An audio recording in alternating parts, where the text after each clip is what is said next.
현대소설 1, 2입니다. 현대소설 1, 2 둘 다 중요하기는 해요. 달밤도 중요하지만 너무 하이라이트 부분들이 나와서 달밤은 그냥 요번에만 좀 이야기만 들어두시고 이제 좀 정돈을 해주시면 될 것 같고요. 그다음에 두 번째 작품인 소설가 구보 CAD는 엄청 중요합니다. 만약에 이제 저한테 한 개만 꼽으라고 하면 이제 세 손가락 안에 들어가는, 물론 이제 하나만 꼽으라고 하면 다른 게 있긴 하겠지만 한 3위 안에 들어가는 작품이에요. 이런저런 해도 소설은 이 서술자가 되게 중요한데 이 작품 통틀어서 가장 특이하고 문학사적으로 가치가 있는 서술자 고르라고 하면 소설가 구보 씨가 나옵니다. 그놈의 그 의식의 흐름 기법 때문에 이상의 날개와 더불어서 되게 재미없는데 노잼인데 문학사적으로는 엄청 가치가 있어요. 그래서 좀 자세하게 해야 되는데 못하는 그런 작품이거든요. 나중에 6월이나 9월 때 나오면 그냥 오늘 한 거 정도만 좀 보시면 되고요.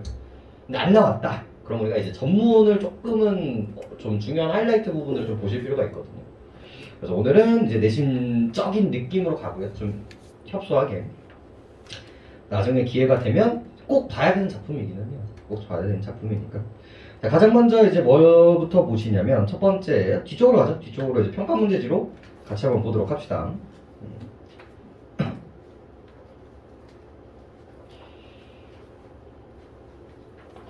무너진 극장이죠. 우리 58페이지 잠깐 펴볼까요? 이 작품도 의미가 있는데요. 근데 좀 정치색이 강하죠. 이러니저러니 해도 4.19 혁명을 베이스로 하고 있기 때문에 조금 예민해요. 소재적으로 좀 예민해서 나오기는 조금 힘들고요. 그 다음에 하이라이트 부분이 나왔어요. 하이라이트 부분이 나왔고 나와봤자 그 다음 정도인데 그 다음 정도의 내용 역시도 앞에 있는 내용과 거의 유사합니다. 이 사람이 가지고 있는 이 하이라이트의 앞부분이 나와서 요것만 잘 하셔도 이 작품 전반을 우리가 이해할 수 있는 부분이기 때문에 오늘만 잘 하시면 되는 거고요. 아까 구보씨 같은 경우는 좀 봐야 돼요. 약간 그런 차이점들이 있는데 우리 전체 줄거리 잠깐 볼까요? 전체 줄거리. 자, 이야기의 시작이 어디서 시작되냐면 58페이지 58페이지요. 58페이지 전체 줄거리.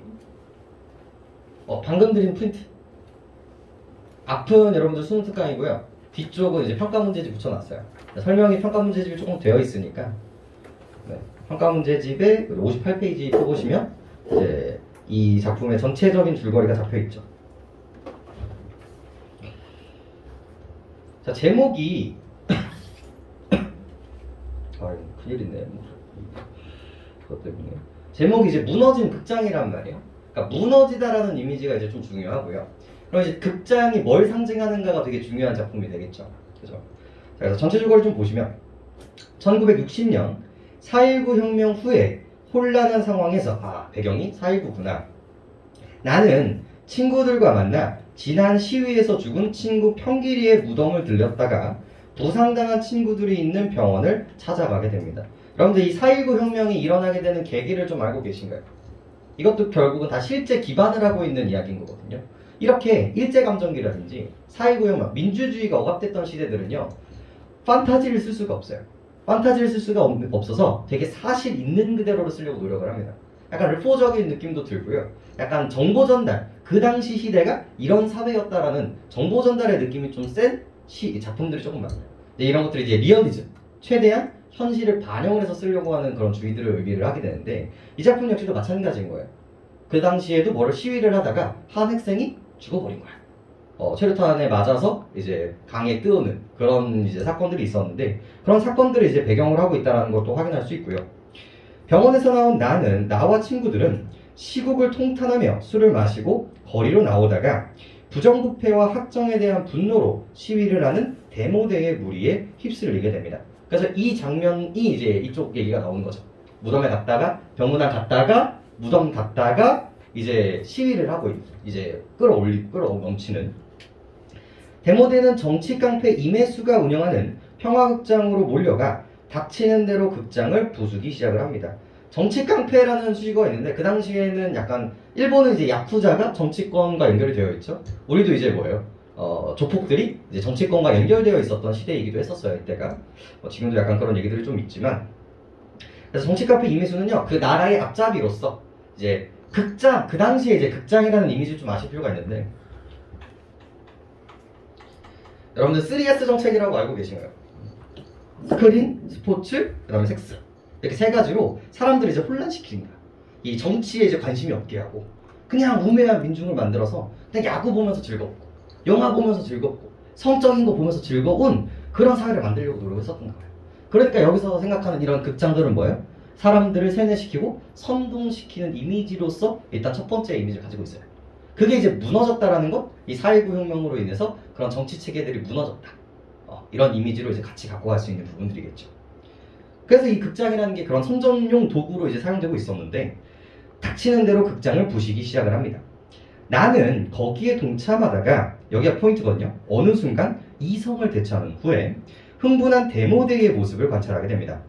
광기에 사로잡힌 데모대가 극장에 불을 지르자 마을 사람들이 몰려와 마을이 타버린다면서 데모대를 만류하지만 데모대는 이를 귀담아 듣지 않습니다. 자, 이 사람이 뭐가 됐어요? 처음에는 이 데모대라는 건 자유민주주의를 찾기 위해서 긍정적인 인물군들이었단 말이에요. 근데 딱 이 순간부터 얘가 뭐가 되는 거야? 부정적인 인물군들로 변하게 됩니다. 그러니까 쟤네들이나 이 혁명을 주도하고 있는 우리들이나 다를 게 없는 것이 아닌가? 라는 깨달음, 라는 변화가 이 작품의 메인 주제예요. 이 작품이. 그래서 결국 시위 진압을 위해 군인들이 투입되고 데모대는 군인들을 피해 황급히 극장을 빠져나갑니다. 나는 데모대가 빠져나간 빈 극장에 누워서 혁명의 의미에 대해 생각하고 날이 밝자 잠든 군인들을 조심하며 극장 밖으로 나옵니다. 그래서 우리는 뭐 어디에 초점을 봐야 돼? 데모대가 빠져나간 이 시위대가 더 이상 시위제가 아니라 폭력배가 되는 순간, 그리고 그걸 보면서 이 사람이 성찰, 깨달음을 하는 그 순간에 포커싱을 두면서 작품을 좀 읽어보시면 돼요. 그게 답니다. 나머지 것들은 그 당시에 그런 분위기들을 보여주는데 그치고 있어요. 그래서 그 정도만 보시면 돼서 그래서 이제 앞으로 넘어가서 이제 글을 한번 읽어보도록 하죠. 넘어가 봅시다.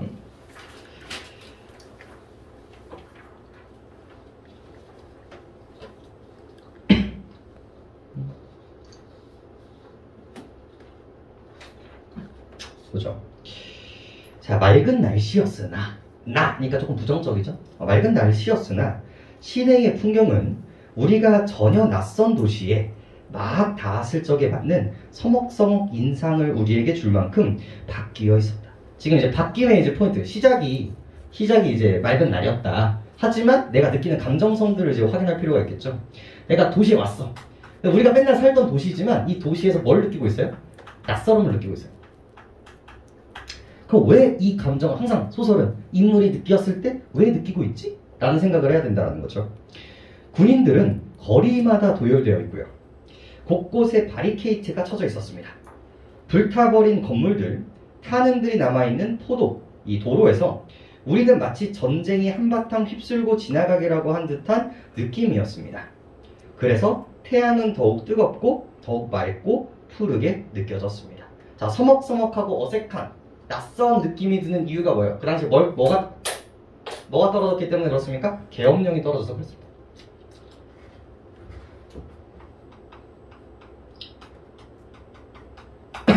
우리 이 대통령께서 할 수 있는 최고 권력의 이제 명령이죠.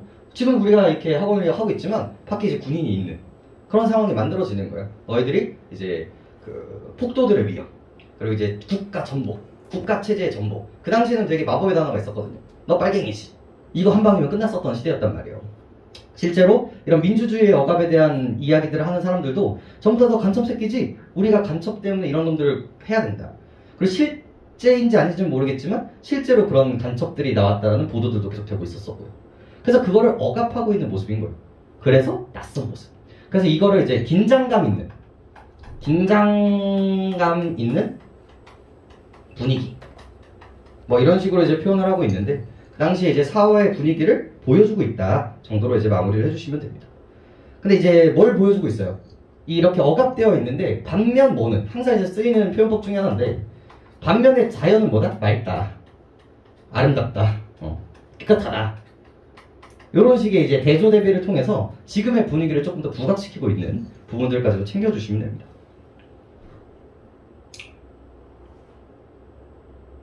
상반 정도. 사람들은 무관심한 표정 속에 흥분을 감추고 있었습니다. 서로에게 경계심을 풀지 않으면서도 비상시의 사람들답게 날카로운 호기심과 분노에 떠는 표정들을 간간히 지어 보이고 있었죠. 거리에는 계엄사, 이 계엄령이 털어졌던 포고문이 붙어 있었고 노 대통령의 담화문도 게시되어 있었습니다. 집총, 총을 들고 있는 군인들은 호각을 불며 시민들이 혹시 대열을 지어 데모라도 벌일까 경계하고 있었고 민간인들은 군인들의 시선을 피하여 우울하게 하늘을 올려다보고는 했습니다. 태양은 직접 도시의 상공으로 접근해 왔으며 바람은 더운 기운을 내뿜고 있었고 이윽고 우리는 도심지대를 벗어났습니다. 라고 얘기를 하고 있죠. 그래서 딱 뭡니까? 딱 정돈을 하면 뭐예요? 그 당시의 도시의 배경을 뭐하고 있다? 묘사하고 있다. 잡으셔야 될 첫 번째 포인트는 뭡니까? 억압되어 있는 현실.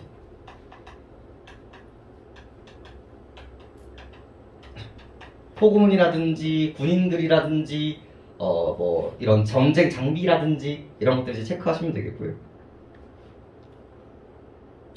그리고 대비되는 자연. 대조 대비되는 자연.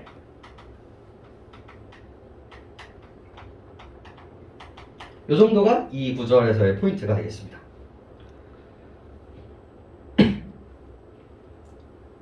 그리고 이제 우리라는 키워드를 통해서 우리가 뭐라는 걸 정돈할 수 있어요? 이 작품은 1인칭이라는 걸 되게 중요시 생각하고요.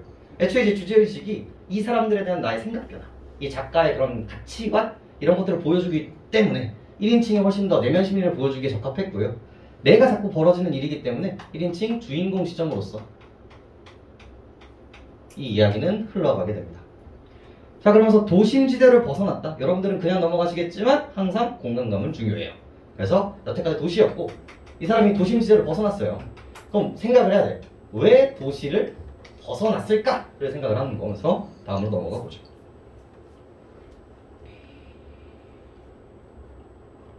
그냥 뭐 하나만 더 잡으면 우울함 정도. 사람들의 감정선.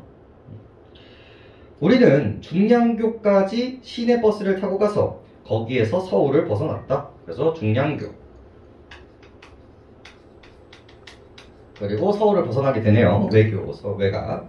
거기서 서울을 벗어났고 우리는 망우리 입구에서 시내버스를 내려 허덕허덕 걸어 올라가기를 시작했습니다. 그래서 망우리. 공간감. 궁금해야 돼. 도대체 어디 가고 있는 걸까? 하늘은 여전히 한가로운 느낌을 주는 푸른 빛깔을 띠고 있었다. 자꾸 이런 묘사가 반복되는 이유가 뭘까요? 이 비극적인 분위기를 부각시키기 위함인 거고 공동묘지는 성숙한 봄의 한가운데에 밑줄이에요. 별로 무덤이라는 느낌도 주지 않았으며 그렇게 방치되어 있었습니다.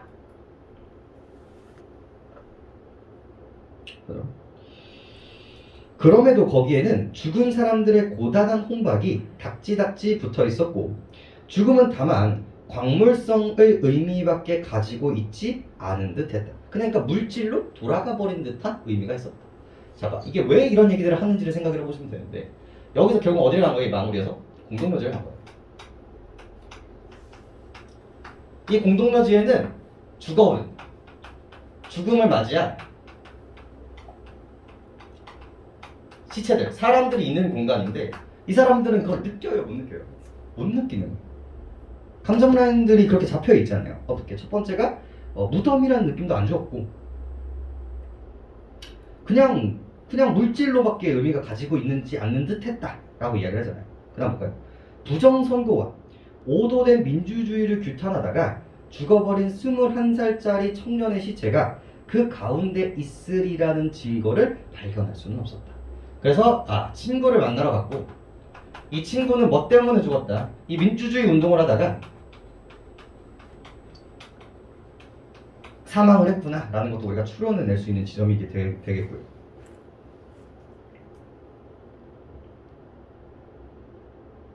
이게 그런 거거든. 약간 일제감정기도 마찬가지고요. 우리가 지금 이룩한 것들은요 사실 혜택을 받는 사람들은 사실 희생한 사람들이 아니에요. 일제감정기 때 우리 광복을 위해서 싸웠던 사람들은 다 어떻게 됐을까요? 죽었어요. 민주주의에서 정말 이걸 이룩하기 위해서 정말 앞장섰던 사람들은 어떻게 됐을까요? 죽었어요. 가장 먼저 했었던 사람들은 오히려 혜택을 못 받는 게 이게 역사인 거예요. 이것도 마찬가지인 거예요. 되게 위대한 일을 했고 되게 힘든 일을 했지만 가치가 있어요? 없어요? 가치가 없는 거예요. 그때 느끼는 이 사람의 감정을 생각해 보시면 된다는 거죠. 나는 이제 민주주의 운동을 해야 된단 말이야. 근데 그때 이런 내적인 불어를 일으키는 감정선들 이런 거 이제 보실 필요가 있는데 좀 더 가보죠. 우리는 평길이의 무덤을 찾으려고 애를 먹었다. 그러니까 제대로 된 거야? 아니지. 그냥 방치돼서 그냥 막 묻힌 거예요. 1시간 이상이나 헤매서야 간신히 찾을 수 있었고, 하지만 평길이의 무덤은 설사 그것이 평길이의 무덤이라는 것을 인식한다 할지라도 평길이와는 관련이 없을 것으로 보았다. 그래서 이 친구, 이 평길이라는 사람이 있는데 내가 말로 들었지, 시체도 봤지, 하지만 이 무덤을 보면서 그게 느껴져 안 느껴져? 안 느껴진다는 거야. 진짜 죽었나? 그 감각이 느껴지지 않는다는 거죠. 실감하지 못함, 이런 식으로 표현을 하고 있죠. 우리는 죽어버린 친구가 결국은 그 시체를 남기지 않았다라는 느낌을 받았다. 우리는 종달새 소리를 들었으며 소나무 사이를 거쳐오는 바람 소리를 들으며 강인한 생명력을 가지고 우미 트는 잡초를 보였으며 뜨거운 태양의 냄새를 풍기는 소주를 핥았다. 여기는 밑줄이네요.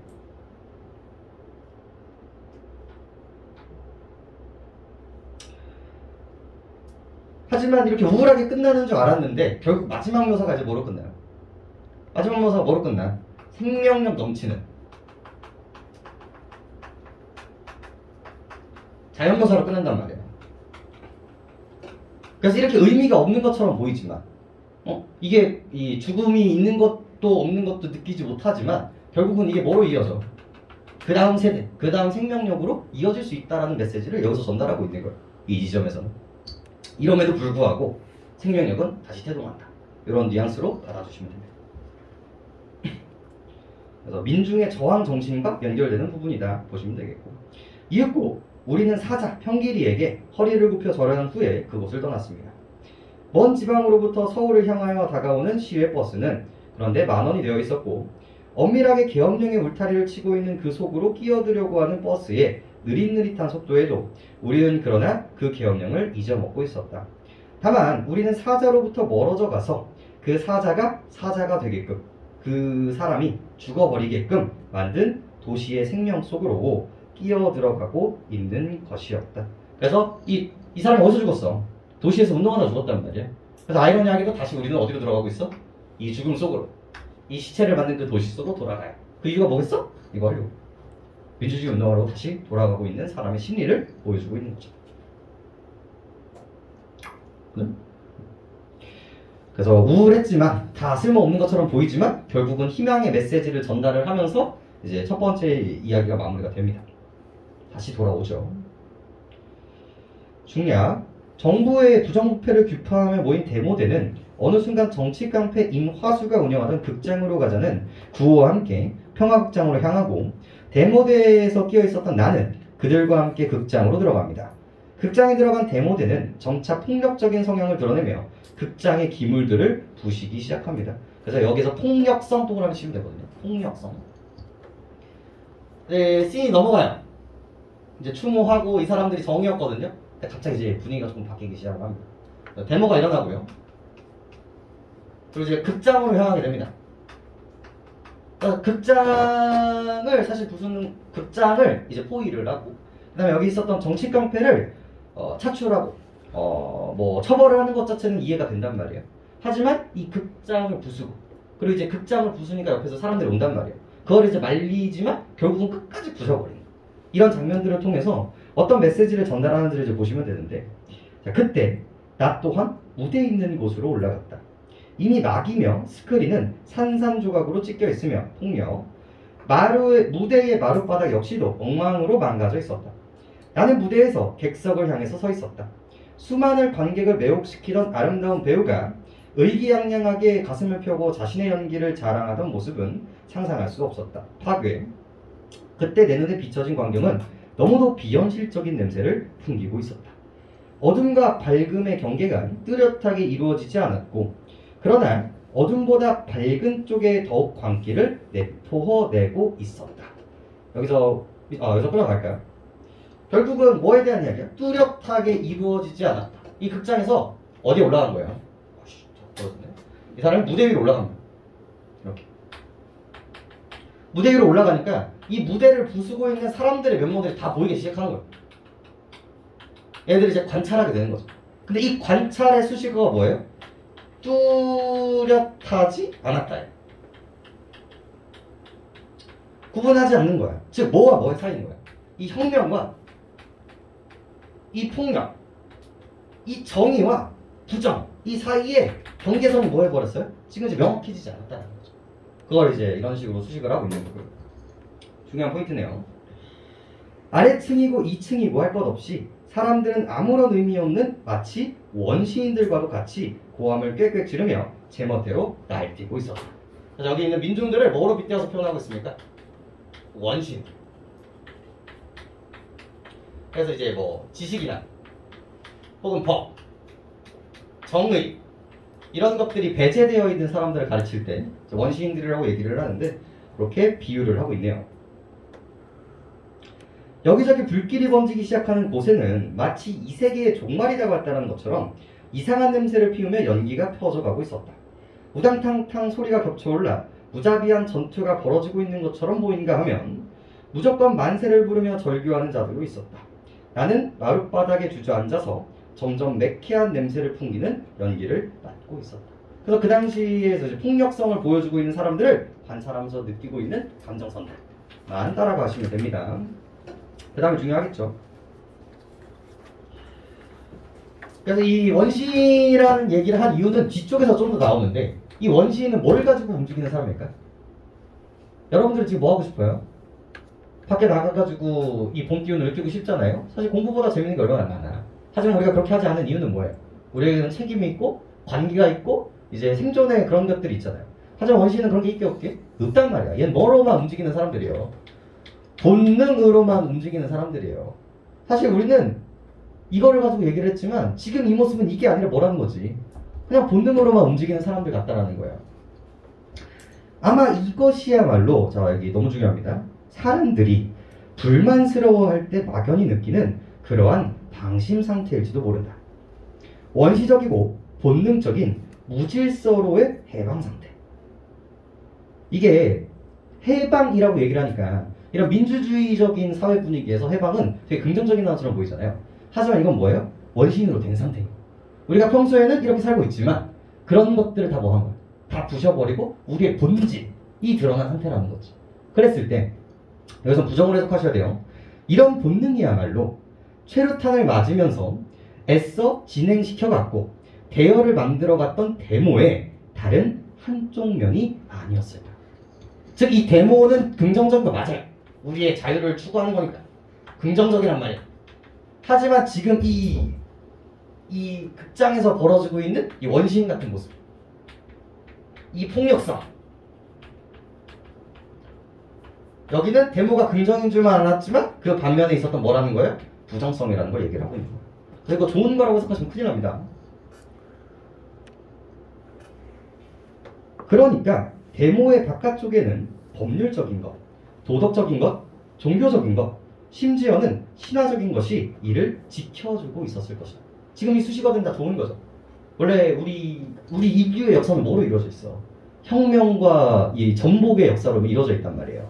그러니까 마치 이것도 정당화되는 거고 도덕적으로도 맞고 사람이 죽었단 말이야. 이놈의 정치판 때문에. 다 괜찮아 보이지만 사실 그거를 얻고 지금 우리는 뭘 하고 있는 것 뿐이에요. 우리 내면에 있는 폭력성을 분출하고 있는 것이 아닌가 그런 생각으로 넘어갑니다. 그러니까 데모의 그 안쪽에는 동그라미 치시죠. 이런 도취, 이런 공동 무의식이 잠재되어 있을 것이다. 오류에 빠진 질서를 파괴하여 인간을 속박시키고 있었던 것을 모두 다 풀어버리고 구체화한 생활의 규범과 말 못한 슬픔과 부정부패에 대한 울분을 훌훌 떨구어 버리고 나서 그 당돌한 무질서 상태를 만드는 것이었다. 앞에는 좋은 거야. 원래 이걸로 하려고 했어. 이렇게 움직였지만 결국 얘도 버려버리고 얘도 버려버리고 마지막에는 뭐만 남아있는 거예요? 당돌한 무질서 상태만 남아있는 거예요. 사람들은 조만간에 극장을 몽땅 태우고 말 것이다. 여기저기서 어느덧 불길은 심상치 않은 세력으로 번져가기 시작했고 사람들은 흥분들은 더욱더 가세되고 있었다. 이게 되죠. 뒤쪽을 조금 더 보실 필요가 있는데 일단은 여기 체크만 좀 보시죠. 이제 첫 번째가 공간의 이동에 따라 느껴지는 분위기 잡혀있죠. 시내, 공동묘지, 극장. 여기서 느끼는 분위기 생각하시면 됩니다. 공동묘지 같은 경우는 마지막 부분에 부정에서 긍정으로 변하는 지점들도 시험 문제에 정말 많이 나오니까요. 생각을 하시고요. 극장은 별 5개입니다. 이 작품에서 극장이 의미하는 바가 뭔지는 어떤 식으로든 이제 물어보게 되거든요. 이제 극장은 부당한 정치 권력을 의미하고요. 독재 정권의 이념을 강화하는 데 사용되는 것. 우리 아까 전에 3S 얘기하면서 잠깐 얘기했었죠. 그거를 무너뜨린다는 것, 이것을 전복시킨다 라는 뉘앙스를 가지고 있습니다. 그러니까 그거를 부수는 행위는 첫 번째, 민중의 저항이라고 보시면 되겠고요. 근데 봐봐, 이 무너진 극장이 해석이 2가지가 돼요. 하나가 긍정으로 해석을 했을 때는 뭐예요? 이 민주주의를 이제 일으켰다. 이 우리를 억압했던 것들을 부셔버렸다. 이렇게 해석할 수 있고요. 하지만 이거의 주제의식이 뭐야? 그 내면에는 뭐가 있냐는 거지. 이 무너진 극장은 뭐의 말로예요? 혁명의 말로이기도 하지만 우리의 무의식의 말로이기도 한다는 거지. 우리의 그냥 폭력성이 반영되어 있는 부분이라는 거예요. 그래서 이 민주주의를 극복한 것도 완전하게 100% 긍정이라고 보기는 어렵다. 한계점을 제시하고 있는 지점이기도 합니다. 해석이 이제 중의적으로 되거든요. 이 극장이 무너졌는데 그게 마냥 긍정은 아니다. 라는 뉘앙스를 담고 있는 이제 제목이라고 생각하시면 됩니다. 조금 더 넘겨보시면 58페이지 볼까요? 58페이지. 58페이지. 특징 정도만 좀 잘 잡아주시면 되는데, 주제는, 시점 너무 중요하죠. 1인칭 주인공 시점. 그 다음 1번. 주인공의 관찰과 서술에 의해 시간이 적게 됨. 똑같은 말입니다. 당시 사회의 억압적 분위기를 구체적으로 보여준다. 비유적 표현을 활용하여 흥분한 민중의 모습을 제시한다. 가장 많이 나오는 게 원시인이겠죠. 상징적인 장소에서 벌어지는 일을 통해 극장이라는 공간에서 민중의 이중적인 모습에 대한 비판적 시각을 제시하고요. 그러니까 이 작품의 의미가 있는 건 뭐냐면요. 그 당시에 어떤 글들이 있었을까? 이 혁명은 그 당시 약간 이런 느낌이거든. 혁명은 옳다. 약간 그 당시에 사회주의는요. 되게 이상적인 지식인들의 이상적 추구 공간이었어요. 그러니까 혁명은 언제나 옳은 거예요. 하지만 이때 좀 자성적인 소설이 나오는 거죠. 우리가 혁명을 했는데 이런 부분에서는 좀 아니지 않을까? 이런 식의 사고들을 이제 보여주고 있는 작품이에요. 역사적 사건을 배경으로 삼아 그 속에서 살아가는 인물의 모습을 보여준다. 다 괜찮죠. 자, 우리 문제 나눠드린 거 잠깐 볼까요? 우리 조교님, 저도 저 문학 좀 갖다 주세요.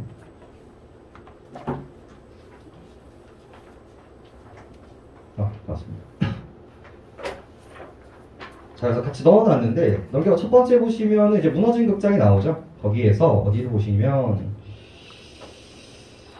첫 번째 페이지 볼게요. 첫 번째 페이지. 뒤쪽이에요. 이 글의 뒤쪽 부분이 이제 이어지고 있는데, 딱 여기까지만 보시면 이 작품 거의 봤다고 생각하시면 됩니다. 가볍게만 좀 볼게요. 그러면서 이제 두 번째 문단부터 좀 보겠습니다. 이제 한밤중이 되었다. 여전히 군인들은 유령처럼 돌아다니고 있었다. 하지만 무대에는 나 혼자밖에 없었고 주변은 삭막할 만큼 괴괴했다. 첫 번째 페이지 뭐 찾았나? 문학, 과제 찾았어? 맞군요. 네. 나는 절실히 담배를 한 대 피우고 싶어졌다. 그러나 나는 담배를 피울 수는 없었다. 배때기를 바닥에 깔고 앉아서 나는 이 무서운 밤이 빨리 지나가기를 바랬고, 나는 아득하게 느껴지기 시작하는 아픔과 괴로움, 그리고 의욕만 가지고 뛰어들게 되는 이런 현실 참여에서 우리가 일종의 보상처럼 받게 되는 이 세상의 잔악한 진상을 생각하고 있었다. 사람들이 생각할 수 있는 능력과 의식을 가지고 있다는 것은 크나큰 고통의 의미가 될 수 있음을 나는 깨닫고 있었다. 왜? 내가 긍정이라고 생각했던 가치가 사실은 뭐였어? 부정적일 수 있겠구나 라는 것들을 깨달은 지식인의 고뇌인 거예요. 이런 부분들이. 과연 이 밤은 지나갈 것인가? 사람들의 아픔을 느끼며 회고에 맞지 않았던 새날은 찾아올 것인가? 능히 무질서를 수용하며 그것을 승화시킬 수 있는 새로운 질서는 찾아올 것인가? 희망을 말하는 자는 누구를 막론하고 도적놈들이다라고 한 시인의 쓴 말은 과연 정확한 것인가? 지금 이 사람의 사고가 이렇게 정리되고 있죠. 이제 혼돈을 하고 있죠. 1950년대에 사람들은 전쟁이라는 것을 통해서 잔악한 무질서를 익혔다. 그리고 1960년대로 넘어가는 이 해에 한국에 있어서 또 크나큰 변화가 일구고 있었다. 이 변혁을 정치적 의미로만 해석하기 버리기 이전에 사람들은 그들은 어째서 질서를 파괴하고 있는 것을 깨닫게 될 것인가. 화석과도 같은 질서, 마치 죽어가는 나비를 대에 고정시켜 놓은 나비 채집과의 핀과도 같은 질서를 파괴했을 때 사람들은 이를 능히 감당할 수 있을 것인가. 나는 볼기를 맡고 있는 그러한 사람의 자세로 빛을 쳐볼까요? 이 사람이 왜 이러고 있었을까? 이제 표면적인 이유는 뭐예요? 이제 군인들이 이제 얘네들을 정리를 하고 이제 보초를 쓴단 말이에요. 그러니까 이제 아래에서 이제 누워 있어서 나갈 수가 없는 거야. 애들한테 들키면 잡혀가니까. 그러니까 마치 이렇게 엎드려 있으니까 볼기를 맞는 듯한 자세가 만들어지는 거죠. 그러니까 뭐야? 볼기를 맞는 듯한 이란 이유가 뭐겠어? 지금 내가 지식인으로서 제대로 살고 있는가에 대한 성찰을 이런 식으로 이제 표현하고 있는 거고요. 기다린 어둠의 장막이 거기 깔려 있었고 어둠에서는 아무런 냄새도 나지 않았고 아무런 소리도 들리지 않았고 몽롱하기만 했습니다. 그 몽롱한 어둠 속에 미래가 서려 있는 것처럼 같았고 나는 어둠 속에서 거울을 들여다보는 사람처럼 희부연 속을 들여다보고 있었습니다. 다 이거 뭐 때문에 이렇게 일어나는 글이래요? 이런 거 뭐라 그럽니까 문학적으로? 내적 갈등이라고 이야기를 하는 거죠. 이게 맞나? 이게 그러니까 이제 좀 정리를 하면 회의적 태도 정도라고 적어주시면 돼요. 회의적 태도.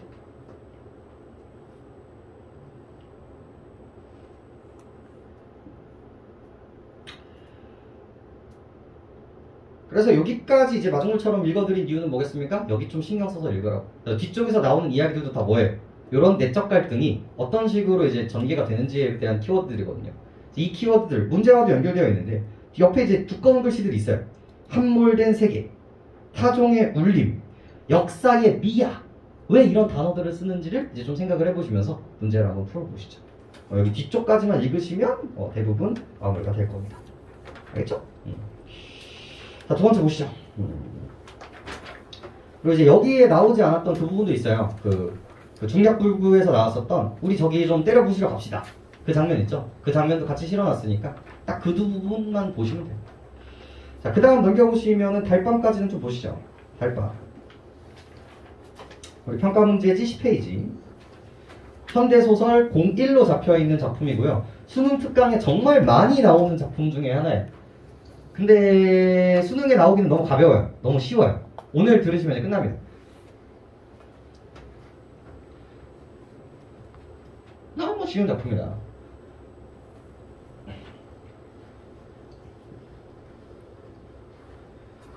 그러니까 제목이 이 엔딩이 뭐로 끝나면요 달밤으로 끝나요. 여기 있는 이제 주인공 황수건 아저씨가 노래를 부르면서 가는 그 장면이 마지막 달밤이었거든요. 그래서 크게 이제 두 가지의 이야기가 됩니다. 하나가 이제 위로, 그다음에 이제 객관적 상관물, 뭐 이런 식으로 이제 끝이 나게 되는데, 그건 이제 결말 부분까지 연결해 보시고요. 이것도 이제 줄거리를 어느 정도는 아실 필요가 있어요. 이 작품 여러분 수능 특강은 첫 번째와 마지막만 담겨 있습니다. 근데 어차피 중간 에피소드들은요 결국은 주제의식을 부각하기 위한 반복일 뿐이에요. 그래서 이제 딱 이것만 보시면 되는데 우리 줄거리로 한번 가볼까요? 16페이지 16페이지로 한번 가봅시다. 16페이지. 자, 볼게요. 나는 성북동으로 이사와 신문 보조 배단으로 일하고 있는 황수건이라는 인물을 만납니다. 우리 작품에 이제 오프닝으로서 이제 등장을 하게 되는데, 자, 나라는 사람이 있고요. 내가 이제 서울에서 어디로 왔어요? 성북동으로 왔어요. 그 성북동 비둘기의 성북동입니다.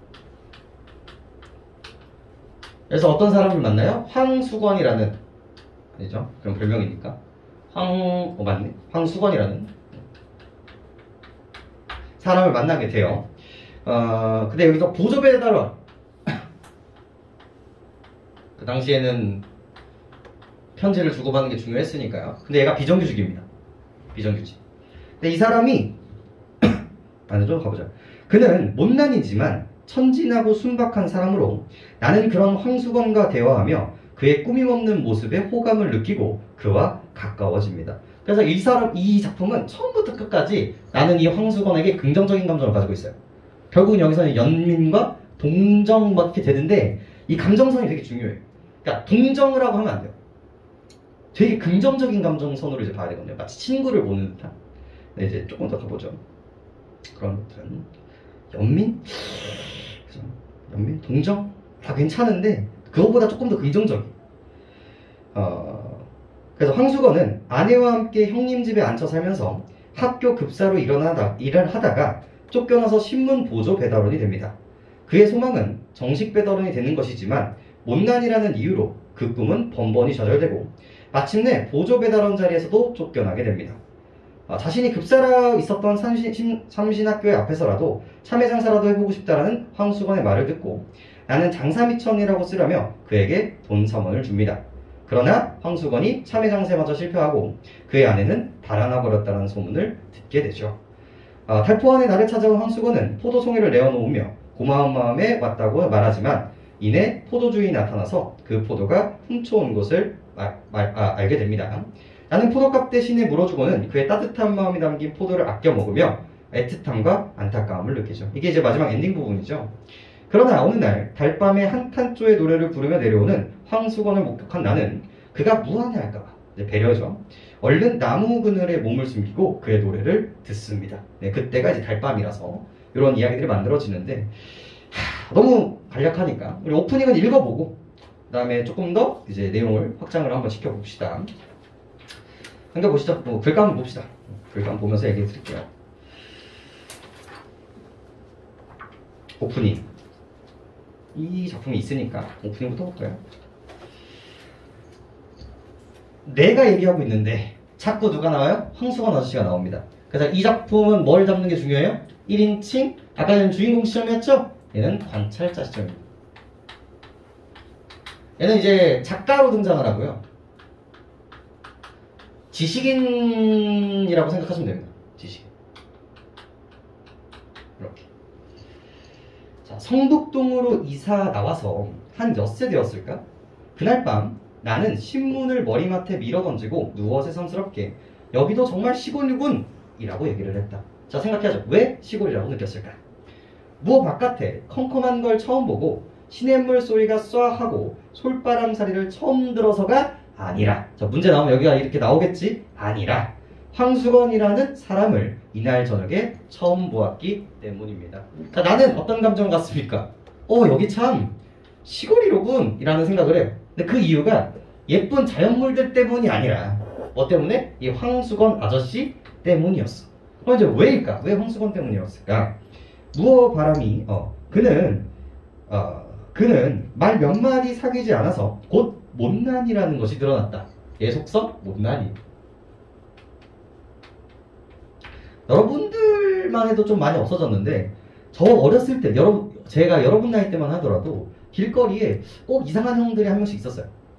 막 가만히 이제 공중에다가 말을 하고 아니면 맨날 웃고 다니고 막 갑자기 옷 벗고 그러시는 분들이 항상 한 분씩 계셨거든요. 근데 그게 도시가 아니라 시골에서는 그런 것들을 조금 더 방치하는 경우도 좀 있단 말이에요. 그러니까 그 마을 사람들이 그 사람이 아프다는 걸 알아. 그러니까 이제 도시보다는 훨씬 더 이제 자유롭게 돌아다니고 서로 이제 챙겨주는 모습들을 많이 보였단 말이에요. 그래서 여기가 시골이구나 라고 느낀 이유가 뭐예요? 이 사람이 약간 모자란 사람이었기 때문에 그렇게 느끼게 됐다. 이 인과구조만 보시면 되겠고요. 이 못난이는 성북동의 산들보다 물들보다 조그만한 지름길보다 나에게 성북동이 시골이라는 느낌을 풍겨주었다. 이유 체크하시고요. 서울이라고 못난이가 없을 리야 없겠지만은 대처에는 못난이들이 거리에 나와 행세를 하지 못하고 시골에선 아무리 못난이라고 하더라도 마음 놓고 나와 다니는 때문인지 못난이는 시골에만 있는 것처럼 흔히 시골에서 잘 눈에 띄인다. 그리고 또 흔히 그는 태고떼 사람처럼 그 우둔하고 천진스러운 눈을 가지고 자기 동리에 처음 들어가서는 손에게 가장 순박한 시골의 정치를 돋워주는 것이다. 자, 여기서 중요한 건 뭡니까? 내가 황수건에 대하는 태도가 중요해요. 못난이이기는 하지만 뭐야? 이걸 부정적으로 본다? 절대로 안 됩니다. 이 사람은 이 황수건에 대해서 되게 긍정적 시선으로 바라보고 있다는 게 포인트예요. 나에게 시골을 느끼게 해줬다는 것 자체도 되게 긍정입니다. 따뜻하다. 이런. 자연물의 일부를 보는 거야. 순박성? 순박하다. 시골스럽다. 그렇지. 그런데 그날 밤 황수건은 10시나 되어서 우리 집을 찾아왔다. 그는 어두운 마당에 꽥 찌르는 소리로 이 댁이 문 안 써 하면서 들어섰다. 잡담째 하고 큰일이라는 사람처럼 건너방 문 앞으로 달려들더니 저 문안 사대분 거리나요? 어디선가 나오신 땡쇼? 한다. 보니 합비는 안 입었으므로 신문을 들고 온 것이 신문 배달부다. 그렇소, 신문이요. 아이, 그런 걸 사흘이나 저희 건너 쪽에 가서 찾읍시오 제가. 하고 신문을 방에 들이며 자, 여기까지 뭘 보여주고 있어요? 이 못난이 황석원 아저씨를 만난 1화를 얘기하고 있는데, 이 만난 1화에서의 습성이 조금 등장을 하죠. 일단 뭐가 없어요? 예의가 없어요. 예의나 격식을 하나도 차리지 않습니다. 시간이 어디죠? 밤이에요. 밤이고 이제 들어오라고 이제 인사도 하고 그래야 되는데 그냥 격없이 막 들어오고 있는 거죠. 마치 오래된 친구처럼 격없는 사이에서 초면에는 하면 안 되는 부적절한 행동들을 다 하고 있고요. 그리고 이제 새로 집이 오면 주소가 어디에요? 라고 물어보고 제대로 찾아와야 되는데 엉뚱한 데 가가지고 이제 찾고 있었던 그런 모습들도 전부 다 이제 어리숙한 모습을 보이고 있습니다. 하면 신문을 방에 들어뜨리며 그럼 됩쇼. 왜 이렇게 조그만 집을 사고 와 객쇼? 내가 알았다면 이 아래 큰 개화집도 많은걸요. 말이 당황스러워서 황당해서 유심히 그의 생김을 내다보니 눈이 얼른 두드러지는 것이 빡빡 깎은 머리로 돼 보통 크다는 정도 이상으로 골이 크다. 그런데다가 옆으로 장구 대가리였다. 뭘 보여주고 있습니까? 이 사람이 이제 좀 예의 없는 말을 하죠. 아니 시골에서 오셨으면 부자이실 텐데 왜 이렇게 작은 집에서 살아요? 큰 집에서 살아야 되는 거 아닌가요? 라고 하죠. 이게 만약에 정상인이면 어떤 일을? 비꼬는 거야. 이 시골 사람들이 도시 사람한테 비꼬는 거지. 너 도시에서 잘 나갔다며? 여기 왔으니까 이렇게 조그매졌네? 약간 이런 뉘앙스인데 얘는 그런 의도예요? 아니지. 전부 다 어떤 의미야? 순박하고 순수한 의미로서 이야기를 하고 있는 거야. 얘네들이. 그러면서 이제 자연스럽게 뭐로 일어나요? 이 사람의 묘사. 황수건 외양묘사. 이 외양묘사 역시도 뭐다? 어리숙하고 순박하고 우스꽝스럽다. 이런 속성들이 잡히죠. 그렇소. 아무튼 집 찾느냐고 수고했소. 뭐야? 대인배야. 근데 이 사람의 포지션 진짜 중요합니다. 이 사람은 처음부터 끝까지 황수건을 나쁘게 생각하지 않아요. 여러분들이 이제 앞으로 배우실 작품분들의 지식인들은 다 어떤 태도를 갖고 있냐면 배우셨을 거예요. 그 아홉켤레 구두, 그죠? 이런 작품들을 통해서 봤을 텐데 시민적 태도를 가지고 있는 지식인들이 엄청나게 많아요. 내가 이상적인 가치, 이 소외받는 대상들을 내가 이제 살려줄 수도 있고, 당장 그 3번의 이제 서투른 도적 이런 작품에서도 나오는데 생존의 위험을 빠뜨려 있는 사람들을 내가 조금만 도와줄 수 있단 말이에요. 하지만 나살기가 바꿔서 얘네들을 외면하는 거야. 근데 이 사람들은 이 사람은 오히려 뭐예요? 얘가 힘들어하니까 참여를 하라고 돈까지 준단 말이에요. 그래서 오히려 소시민적 태도에 반대되는 이 새로운 사회에 필요하는 연민과 동정심을 보여주는 진정한 지식인으로서의 포지션을 가지고 있단 말이죠. 다른 작품과 대조 대비를 좀 준비할 필요는 있습니다. 그래서 이 작품의 주인공이 좀 의미가 있어요. 이런 작품이 몇 개 안 되거든요. 이런 작품이. 연민을 하되 뭔가를 하지 못하는 사람들이 진짜 많아요. 하니 그 큰 눈과 큰 입이 일시 희죽거리며 머립쇼 이게 제 어윈뎁쇼 하고 날래 물러서지 않고 목을 길게 빼어 방 안을 살핍니다. 그러더니 묻지도 않았는데 저는요 이 동네 사는 황수건이라고 합니다 하고 인사를 붙이죠.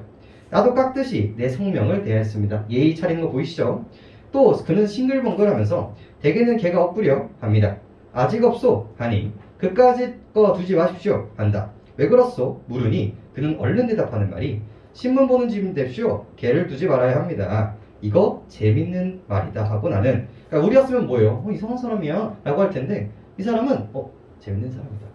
왜냐면 이 사람은 지식인이고 작가이기 때문에 격식을 차리고 자꾸 의미를 부여하는 삶을 살았기 때문에 오히려 이렇게 순박하고 앞뒤 재지 않는 사람이 더 신선하게 느껴지는 사람이었던 거예요. 아 왜 그렇소? 이 뒷동네 은행수에 댕기는 집은요 망아지만 하는 개가 있는데 신문을 배달할 수가 있어야죠. 왜요? 막 깨물고 덤비라는 것인데요. 말 같아서 나는 웃기만 하고 그는 더욱 신을 낸다. 그놈에게 그죠? 한번 양떡 먹여대야 할 텐데 죽여버려야 될 텐데 하면서 주먹을 부르대다 보니 손과 팔목은 머리에 비기어 반비례로 잡고 가늘었다. 또 뭐 나와요? 황수건과의 대화가 나와요. 전부 다 뭐야? 이 인물을 되게 다양한 방식으로 서술을 해주고 있는 거예요. 못난이다. 이거 되게 어떻게 표현하고 있어요? 직접적이고 단적으로 표현하고 있는 부분들인 거고요. 이런 외양 묘사나 대사를 통해서 보여주는 부분들은 뭐예요? 다 간접적으로 이 사람의 성질을 보여주고 있는 이 인물 제시 방법이 크게 두 가지가 있다는 거. 그리고 그 두 가지가 다 같이 등장하고 있다는 거. 이렇게 체크를 해주시면 되겠죠. 그래서 중략하고 이제 넘어가는데, 자, 이 작품의 특징 중에 하나가 뭐냐면요, 바로 이겁니다. 여기서부터는 수많은 일화들이 등장을 해요. 그래서 이 전개 방식은 이 황수건에 관련되는 일화를 나열하며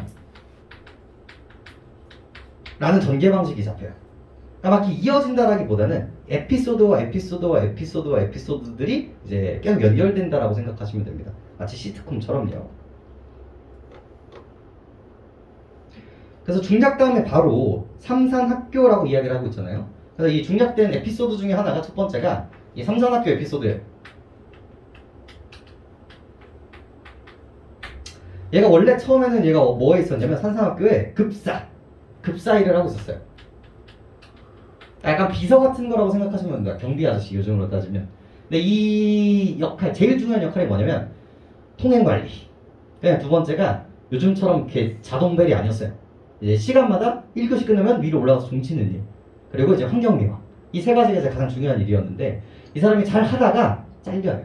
그 잘리는 이유가 장학사가 오거든요. 그럼 장학사는 학교에서 엄청나게 높은 사람이잖아요. 근데 그 장학사가 와서 이제 들어가려고 하니까 이 사람이 이제 막아서는 거예요. 이 사람의 특징 중에 하나가 뭐냐면 여기서 알 수 있잖아. 뭐야? 처음 보는 사람한테 사람이랑 뭐 떨어져 자꾸 수다 떨어요. 쓸데없이 그냥 수다를 떠는 거야. 그냥 아무 생각 없이. 그럼 장학사 아저씨가 이 장학사가 일본인이었거든요. 일본인이 와서 이제 가고 있었는데 처음에는 호의적이었어요. 왜냐면 처음에 학교 아무나 들어오면 안 되잖아. 아니 누구십니까? 어디서 오셨습니까? 이렇게 한단 말이에요. 근데 일본어로 해야 돼. 근데 이제 주소들은 일본어가 있어서 딱 하나 오는 거야. 어떻게 오셨습니까? 어디 오셨습니까? 이렇게 한 거야. 근데 이제 대답을 했다? 아, 저 장학사고 저 좀 일정하러 왔습니다. 근데 또 붙잡아. 근데 할 수 있는 말이 있어요, 없어요? 없는 거야. 그럼 또 하는 거지. 어디서 오셨습니까? 아, 저 장학사라고요. 들어가. 또 붙잡는 거야. 어디서 오셨습니까? 이러고 있는 거야. 그러니까 처음에는 호의적이었지만 아니 뭐 이런 사람을 이 급사로 사오고 있느냐라고 하면서 이제 잘려요. 그 에피소드도 뭐야 다 이 사람의 이제 특성을 보여주고 있는 부분들인 거고. 그러면서 이제 막 수많은 에피소드들이 잡히는데 재밌는 에피소드가 두 번째, 여기서 알아야 되는 에피소드가 이제 아내 에피소드가 있어요. 아내. 왜냐면 이게 뒤쪽에 불행하게 만들어진 요소 중에 하나인데 얘가 결혼을 해. 결혼해서 아내를 되게 좋아하거든요. 그러니까 얘가 자기도 이제 반푼이라는 걸 내잖아요. 근데 그나마 아내가 있다라는 것만으로도 그 당시에는 사회에서의 일원으로서 그래도 인정을 해줬단 말이야. 그냥 총각일 때와 장가를 갔을 때와 그래도 그래 사내 구실을 하고 있구나 라고 이제 생각을 해준단 말이에요. 근데 항상 이 아내가 도망가는 것들을 되게 무서워했어요. 실제로 도망을 몇 번 가기도 했었고요. 이게 다시 돌아오기는 했지만. 근데 이제 문제는 이제 학교 선생님들이 장난으로 야, 너 아내 도망간다? 이렇게 얘기를 하는 거예요. 장난으로. 뭔가 이제 일이 있을 때. 그럴 때 얘가 무슨 짓을 하냐면 원래 종은 어떻게 쳐야 돼요? 1시간에 한 번씩 쳐야 된단 말이에요. 그럼 그때 깜짝 놀라가지고 옥상에 올라서 다 쳐요. 1교시, 2교시, 3교시, 4교시, 5교시, 6교시, 7교시, 8교시 땡! 하고 지가 퇴근을 하는 거예요. 그러니까 이런 면모들을 보면서 이제 순박함. 이런 것들 이제 보여줄 수가 있겠고요. 그리고 이제 세 번째 에피소드가 뭐냐면 지금 뭐 때문에 오는 거야? 뭐 때문에 왔어? 뭐 때문에 왔어? 우체부로 온 거야. 근데 우체부가 뭐였어? 비정규직이야. 얘가. 그래서 이제 얘기를 하다가 그런 얘기를 하는 거죠. 얘가 궁금한 거야. 그 황수건 아저씨는 꿈이 뭡니까? 이렇게 물어봤죠. 그랬더니 얘가 뭐야? 정직원이 되는 거야. 우편부의 정직원이 돼서. 왜냐면 얘가 진짜 짜게 벌었거든요. 이 비정규직이다 보니까 다 돈을 줄지 않는 거예요. 그래서 3원을 받아. 근데 정직원이 되면 9원을 받는데. 그래서 꼭 정직원이 되고 싶습니다. 이러는 거예요. 근데 그러니까 이제 작가가 그럼 우체국장이 되는 건 어때요? 약간 이러니까 그건 내가 생각이 못했네. 이러면서 이런 순박한 모습들을 보여준다는 거죠. 근데 이제 어느 날은 되게 신나서 와요. 제가 드디어 뭐가 됩니까? 정직원이 됩니다. 정직원이 됩니다! 라고 하면서 신나서 왔어. 그래서 이제 그 다음날은 온 가족이 이제 기다리는 거야. 처음에 이제 부인이나 이런 분들도 처음에는 안 좋아했는데 내가 이제 잘 지내니까 서로 이제 호감형이 되는 거지. 하고 그 다음날 이제 정직원으로서 올 애를 이제 기다리고 있는데 와요 안 와요? 안 오는 거예요. 그래서 정직원이 안 되고 다른 사람이 오는 거예요. 그래서 어디 갔어요? 라고 물어보니까 그럼 반푼이를 어떻게 정직원으로 써요? 왜? 애초에 편지 배달하는 건 신문을 미안해 우체국이 아니라 미쳤어. 신문 배달부. 네, 쉽지 않네. 신문 배달부. 왜 갑자기 우체국가 나왔지? 신문 배달부. 이 신문이라는 건 언제 줘야 돼? 아침에 시간 맞춰서 줘야 된단 말이야. 근데 얘가 주인이랑 맨날 수다 떨다가 강아지 보면 무서워서 몸 넣고 막 그러니까 시간을 못 맞추는 거야. 주인공은 괜찮았는데 나머지 사람들은 그걸 못 참았던 거지. 그러니까 돼요 안 돼요? 안 된다. 그래서 이제 정직원으로 잘리고 나서 한동안 못 봐요. 한동안 이제 못 보다가 이제 만난 거야. 만난 거라서 이때 이제 일어나는 일들을 보면 되는데 이때 무슨 에피소드가 나오면 이제 참여 에피소드가 나오는 거야. 이때. 자, 그래서 어떤 대화를 하는지 한번 봅시다. 어떤 애들 보는지. 그래. 삼산학교에 다시 들어가기를 기다리고 있어? 물으니 돈만 있으면 그까짓 거? 고스카이 노릇을 합시오. 미천만 있으면 삼산학교 앞에 장사를 하십시오. 무슨 장사? 방학이 될 때까지 차마 장사도 하고요. 가을에는 군밤 장사, 외떡 장사, 습자지 장사, 도화지 장사밖 합주. 삼산학교 학생들이 저를 얼마나 좋아하는데요. 저를 선생보다 낮게 치는 뎁시오. 나는 그날 그에게 돈 3원을 주었다. 그래서 3원 동그라미 치시면 되겠고요. 이 사람의 한 달 월급이었습니다. 한 달 월급. 이 사람의 애정, 그리고 연민 이런 것들이겠죠. 그의 말대로 산삼학교 앞에 가서 뻐젓이 참외 장사라고 해보라고, 그리고 남은 돈은 남지 못하면 돌려오지 않아도 좋다고 했습니다. 그는 3원 돈에 덩실덩실 춤을 추며 뛰어갔고요. 그리고 이튿날 선생님 잡수락 굽쇼 하고 엎든 때 참외 3개를 갖다 두고 갔습니다. 자, 3원과 참외 3개가 왔다 갔다 하는 거죠. 서로의 연민과 이해관계라고 생각을 하시면 됩니다. 그리고 온 여름 동안 그는 우리 집에 얼른 하지 않았다. 보지 않았죠. 들으니 참외 장사를 해보기는 했는데 이내 장마가 들어 미천만 까먹었고, 또 그까짓 거보다 한 가지 놀라운 소식은 그의 하나가 달아났다라는 것입니다. 그래서 이야기가 어떻게 흘러가고 있어요? 비극적으로 흘러간다는 걸 알 수 있어요. 장사를 했지만 결국은 안 됐고요. 결국 그렇게 무서워하던 아내도 도망가 버린 거예요. 저희끼리 금실은 괜찮았지만, 이것도 되게 중요하거든요. 정보적인 부분에서. 얘가 잘못해서 간 게 아니에요. 금실은 좋았는데 얼마나 이제 잘 대우해줬는데, 근데 동서가, 형님의 동서가 못 견디게 굴어 달아나는 것이라고 합니다. 남편만 남 같으면 따로 살림나는 날이나 기다리고 살 것이지만 평생 동서 밑에서 살아야 할 신세를 생각하고 달아나는 것이었습니다. 저 누구 때문이에요? 동서 때문이다. 남편 때문이 아니라 동서 때문이었고, 다른 사람들 같았으면은 아마 남편이랑 이제 독립할 생각을 했을 텐데 얘가 이제 반푼이잖아. 그래서 그것도 못하니까 차라리 도망가는 게 낫겠다 라고 생각을 한 거죠. 그런데 요 며칠 전이었다. 밤인데 달포만의 수건이가 우리 집을 찾아왔다. 웬 포도 큰 것으로 대여섯 송이를 종이에 싸지도 않고 왼손으로 들고 왔다. 느낌 아니야. 종이도 싸지 않았어. 원래 판매하는 포도들은 다 이제 종이에 싸거든요. 하지만 그냥 갖고 왔다는 건 뭡니까? 서리를 해가지고 오는 것이죠. 그래서 이제 도둑질을 했다, 이걸 나쁘게 보는 게 아니라요, 이 사람의 순박함이라고 생각하시면 되죠. 돈은 없는데 어떻게든 고마움을 갖고 싶은 거야. 그래서 그거를 서리한 도둑질로 이제 화했다라고 보시면 되겠고, 그는 뻥긋거리며 선생님 잡수라고 사왔습니다 하는 데였죠. 웬 사람 하나가 날쌔게 그의 뒤를 따라 들어오더니 다짜고짜 수건이의 멱살을 움켜쥐고 끌고 나갔다. 수건이는 그 우둔한 얼굴이 새하얗게 질리며 꼼짝 못하고 끌려나갔습니다. 나는 수건이가 포도원에서 포도를 훔쳐온 것을 직각하였고 깨달았고 쫓아나가 매를 말리고 포도값을 물어주었습니다. 포도값을 물어주고 보니 수건이는 어느 틈에 사라지고 보이지 않았죠. 나는 그 5송이의 포도를 탁자 위에 얹혀놓고 오랫동안 바라보며 아껴 먹었습니다. 그의 은근한 순정의 열매를 먹듯 하나를 가지고도 오래 입안에 굴려 먹어보았죠. 자, 처음부터 끝까지 이 사람은 뭐예요? 되게 호의적으로, 긍정적으로 대하고 있다는 거 확인할 수 있습니다. 어제다. 엔딩이죠? 문 안에 들어가다 늦어서 나오는데 불빛 없는 성북동 길 위에는 밝은 달빛이 깁을, 이 비단을 깐 듯 했다. 비유적 배경 묘사 되시면 되겠고요. 이거 보면서 뭐 생각하시면 좋을까요? 이 순우특강에 달빛이 2번 나오죠. 어디서 나왔지? 이 서정적 분위기 앞에서 했잖아. 그렇죠. 메밀꽃 할 때 나오는 이야기였죠. 그래서 분위기 형성이라는 이미지가 이제 같고요. 그런데 포도원길을 올라가다 보니까 누가 말지도 못하는 목청으로 사케와 나미다케 다메이 키키라고 하면서 그 당시 유행했던 일본 노래를 부르고 있는 거예요. 일본 노래.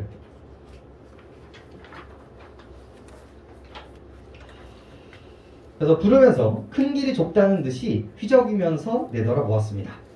보니까 수건이 같았다. 수건인가? 하고 아는 체 하려다가 중요합니다. 그가 나를 보면 무안해할까봐. 왜? 그 포도 이슈가 아직 끝나지 않았었잖아요. 무안해할까봐 일이 있는 것을 생각하고 길 아래로 내려서 자기의 몸을 숨깁니다. 이게 바로 뭡니까? 황수건에 대한 그의 배려심 때문에. 맨날 나오는 문제 구절이죠. 배려심 때문에. 그는 길을 보지도 않고 달만 쳐다보며 노래는 그 이상을 외우지도 못해요. 그 구절만, 그냥 그 구절만 계속 반복을 하는 거예요. 첫 줄 한 줄만 되풀이하면서 전에 본 듯 없었는데 담배 동그라미 치시고 담배를 다 뻑뻑 팔면서 지나갑니다. 여기서 달매는 이 사람의 답답함. 왜? 아내도 떠나가고 참외도 망하고 은혜는 갖고 싶은데 갚지도 못하고 피지도 않았던 담배들을 피고 있는 모습이죠. 달밤은 오늘 제목이 나왔죠? 그에게도 유감인 듯 했다. 그래서 여기에서의 달밤의 역할은 뭘게요? 이 사람의 엔딩이 뭐로 끝나? 이 길가에서 담배를 피면서 노래를 부르고 가고 있었단 말이야. 근데 이 노래는 결국 이 노래도 그렇고요, 이 담배도 그렇고요, 전부 다 이 답답한 이 황수건의 삶을 상징하는 소재들이에요. 얘네들이 전부 다. 근데 그 달빛이 얘를 감싸는 듯한 느낌을 든다라는 거지. 그래서 이 달빛의 의미는요, 이런 소외받는 사람들에 대한 위로, 그 다음에 동정, 연민의 키워드라고 생각을 하시면 되겠고요. 그리고 이런 서정적 분위기를 형성시켜주는 배경으로서의 역할로 이제 작용한다고 생각하시면 됩니다.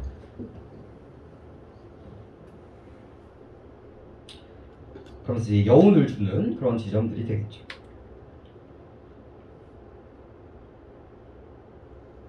연민 뭐 이렇게 키워드 다 보시면 되겠습니다.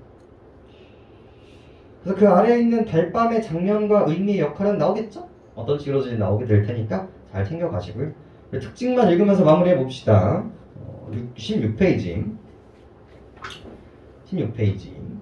자, 시점은 1인칭 관찰자 시점이라는 게 너무나 중요하고요.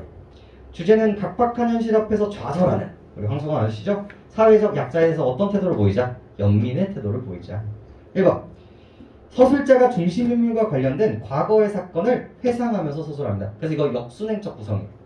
근데 그 과거의 사건들이 막 이렇게 진짜 순서대로가 아니라 이제 왔다 갔다 한단 말이에요. 그래서 뭐야? 약간 삽화식의 느낌이 있어요. 일화들을 나열하면. 약간 이런 얘기들도 괜찮습니다. 중심인물과 관련된 일화들이 시간적 순서에 따라 삽화 형식으로 나열됩니다. 인물의 외모에 대한 묘사를 통해 인물을 형성하고요. 어디 지점인지 확인할 수 있겠죠. 소문을 전달하는 형식을 빌려 주인공에게 일어난 일을 요약적으로 제시합니다. 그러니까 이 사람이 직접 본 일도 있지만 이 사람 과거에 있었던 일들은 얘가 봐요, 못 봐요? 못 본단 말이에요. 그래서 황수건이를 찾아다니다가 혹은 이제 만나러 다니다가 이 주변 사람들의 이 사람의 평판을 듣게 돼요. 그래서 그 평판들을 통해서 듣는 것들을 이제 우리에게 전달해주는 이야기이기 때문에 이렇게 간접 전달의 이미지가 좀 세게 되죠.